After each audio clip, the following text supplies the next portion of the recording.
Welcome back, everybody. Delighted to say that we should be joined now live from Jersey by some of Team Isle of Wight. Good to see you, gents, the Isle of Wight sailing team. Manager John Evans is there, and we also have some of the competitors in the standard laser class there. Marcus Bettham, who we met last week, and Harry Blowers, brother of Ted, who we met last week. Gents, hello. Well, thanks for joining us. Hi, Cliff. John, tell us a little bit about how day one has gone for the Isle of Wight sailing team. Okay, so day one was looking pretty light at the beginning of the day, but the forecast was to stay pretty light, around 8 knots, built up to about 15 knots, so the sailors had a good breeze to sail with. We've also been tracking them live with an app called Track. So all the sailors have a tracking device, which you can download to your phone or look online, and you can see how they're doing in live time, which is pretty good. And obviously, we were worried that conditions might be tricky in Jersey. How has the team found the course and the weather? I think the weather has been pretty much as we expected. The tide has been a lot less than we expected, because we're fairly close into the bay, into St. Albans Bay. Yeah. Well, Marcus, tell us a little bit about your first day of competition today. How do you think it went? Yeah, it was a bit frustrating, but I think my result was better than I thought it was going to be. And I was fairly consistent, and I didn't get too many big scores on my card, so I'm just looking good for the last 6 races, hopefully. So it's not all finished today. You're back again on Tuesday for sort of part 2 of 3 in your class. Yeah, we've got another 4 races on Tuesday, and then the last 2 races on the Thursday. So it could set up for a dramatic finale. Yeah, definitely. We're in bronze medal position for the team event, so hopefully we can stay there. That's right, because you gents are competing individually and in the team. In the teams, Marcus, you're with Harry Blowers there, Ted Blowers and Sophie Heritage. Let's bring in Harry. Harry, how did you find the first day of competition? Yeah, good for me. I got 6th in the first race, disqualified in the second one, unfortunately, for being over the start line too early, and then 2 third places to cap it off in the last 2 races, which is good. But now, unfortunately, I've got that disqualification sort of looming over me, so I've got to be really careful for the rest of the week if I want to get a good overall score. So, a lot to be done.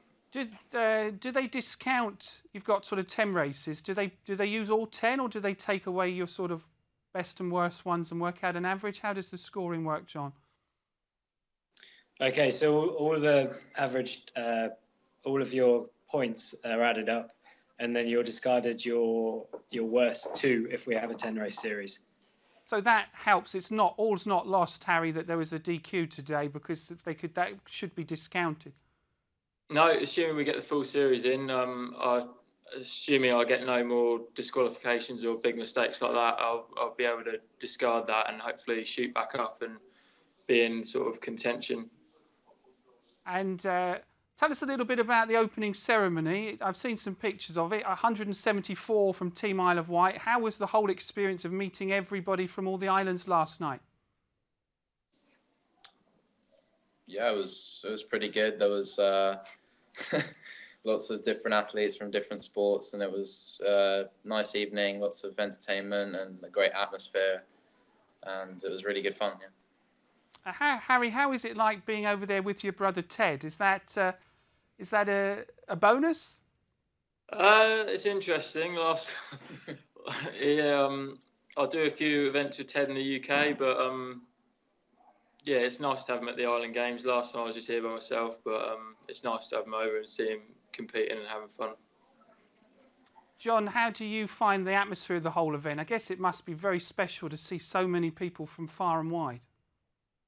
It's great. It's good seeing all the Isle of Wight competitors, meeting all your old friends that you've met at the youth games and the previous Island Games. It's just a really special, great atmosphere. And everyone seems to be enjoying themselves loads. And as team manager, what words did you have for the lads when they came back in from the boats to shore? Well, I saw the 22nd, but we were tracking them online, so I had a feeling that Harry was over the line. But it's not the end of the world, and I'm sure he can pull it out of the bag. Harry, I know Marcus told us last week he went to Bermuda. Harry, is this your first Island Games? No, sorry guys, we're having an interview. Do you mind? Cheers. Thanks. Sort them out for us. No, I went to Bermuda as well. Okay. So yeah. So obviously in third position overall for the team. Are you? How are you assessing day one, John? It must be exciting to think that if you carry on the way that you have done, you're currently in a medal position. I think it's pretty exciting. I mean, we had a pretty good practice race yesterday. Sophie got a second. Mm-hmm. So tomorrow's looking hopeful if we carry on with those results. And I'm sure these boys can put it out of the bag. It's their conditions later in the week. So, yeah. Okay, well, John, Marcus and Harry, thank you so much for joining us. It's appreciated. It's nice to see you over there, and I hope the Isle of Wight do very well, and yourself. And obviously next week on the show we'll have a full medal table to see everyone got on. I hope you're amongst the medalists. Thanks for joining us this evening. Great. Thank you. Thanks very much. Your worries.